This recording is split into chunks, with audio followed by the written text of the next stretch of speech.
So, ayan guys. Kumusta? Yan, Huwebes na naman. Eto, magkukulot tayo ngayon. Hindi ko kasi pinaliguan ang aking buhok. Kaya eto, kulutin natin. Ayan.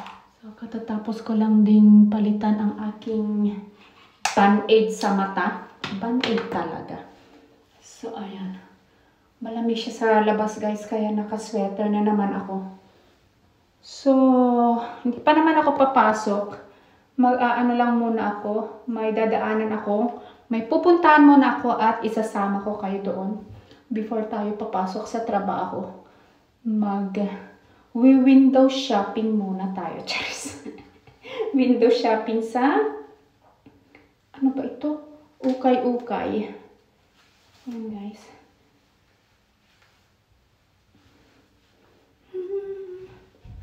Halatang hindi ako naligo sa buhok.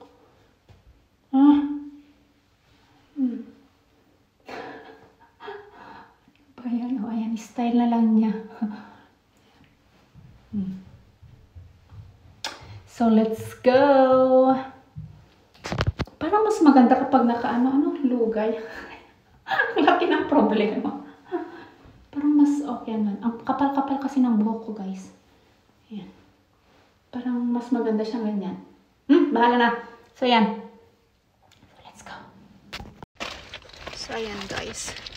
Nandito na tayo. Ayan. Kunin ko lang tong wallet at saka yung susi para ito lang yung dalhin ko. Hindi na tayo magbabalik. Titingin tayo ng kung mayroon silang tindang labubo dito sa may ukay-ukayan. Labubo talaga. Eh guys, titingin ako ng mga kung pero may nakita na ako, Christmas tree. Titingin ako kung may makita tayong may mabili akong yung mga Christmas decorations ba. So ayan, so hilig ko talaga ito. As in, isa ito sa mga nagpapasaya sa akin ay ang pumunta dito sa mga may second hand store, yung mga ukay-ukay, yung mga So ayan, so tara samahan niyo ako. Ganda ng lightning natin. Dito, napalurok tuloy. Oo, yan si Haring Araw. Ayan guys, dito nga sila. Ayan. Para namang totoong bata ito. Tao.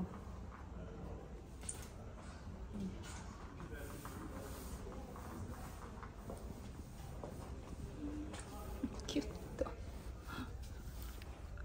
Diba, pang labubo. Ay, ang cute. Ayan, ang dami nilang mga pang Christmas decorations.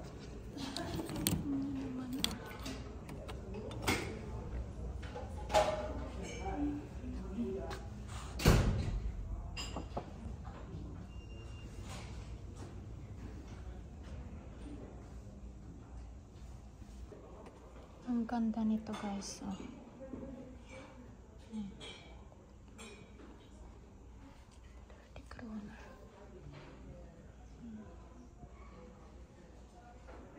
Ito yung mga pang-advent light.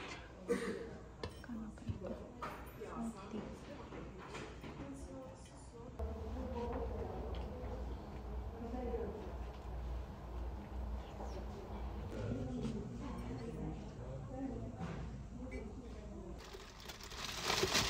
Hi guys! So ayan, nakalibre tayo.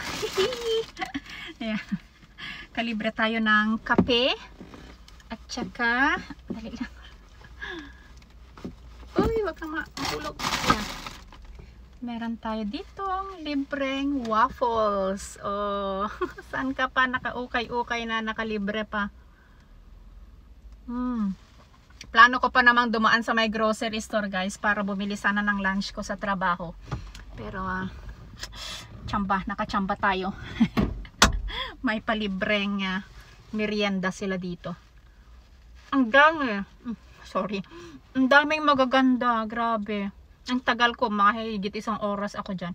So mamaya pagka-uwi ko na lang ipapakita yung mga napamili ko guys. Kasi nga papasok na tayo sa trabaho. Inumin ko lang tong kape baka matapon dito sa sasakyan. So, ayan. Plano ko pang pumunta. Pero hindi today. Next time, pumunta sa isa pang, meron pa akong pinupuntahan doon sa sentro. Na second hand store din. Kasi mahilig ako eh. Ayan guys. Or ipapakita ko na ba? Maaga pa naman. Dali lang ha. Ayan, ipapakita ko na siya. Mag-haul na tayo dito. Ukay-ukay haul sa sasakyan. So, since hindi naman na tayo pupunta sa grocery store, ay ano na tayo. Ayan.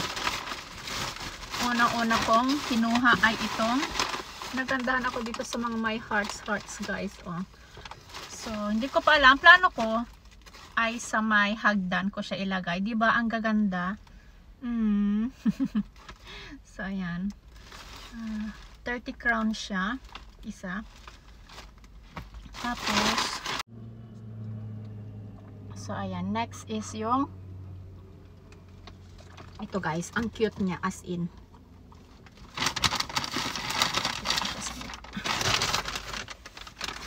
Hindi ko na siya binitawan. Ang cute niya guys. So, gingerbread cookie. Gingerbread man. O, hindi ko alam mo na. Basta gingerbread siya.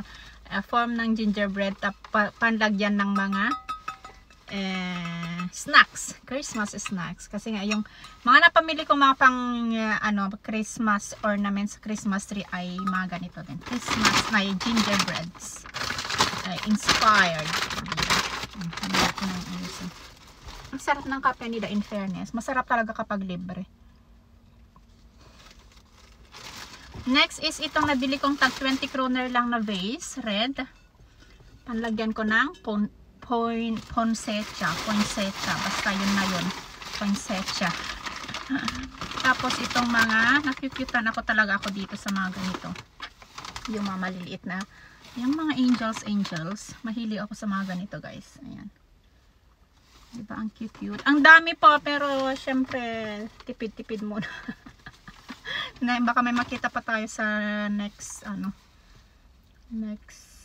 store. Ayan. Ang cute. Yun lang naman. Yun lang ang aking napamili sa station store tuloy. Ano ba ito? Second hand store. Ukay-ukay na nga lang. Basta ukay-ukay. Ayan. Kasi nga, gamit naman na sila. So, yun. Thank you guys for watching. And please, don't forget to like, share, and subscribe in my channel. Pinay Mama Free in Norway. And I'll see you in my next vlog. Bye!